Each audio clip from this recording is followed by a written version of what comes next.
How to add audio in Canva. Hey everyone, welcome back to the channel. In today's video, I'm going to show you how you can add music or audio to a video in Canva. So without further ado, let's get started. So first thing first, make sure you are in the video section of Canva. And now on the left hand side, simply click on uploads. And after that, click on audio.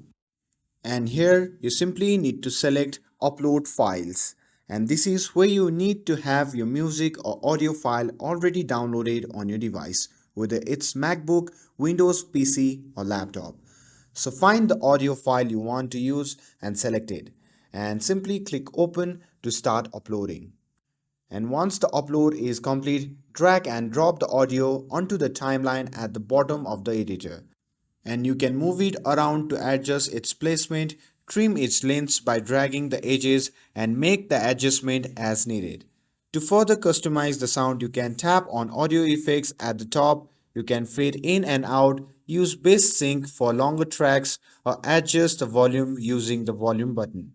And there is also an option to mute if necessary, and that's all there is to it. With this, if you found this video helpful, then don't forget to like, share and subscribe to get updated for more videos.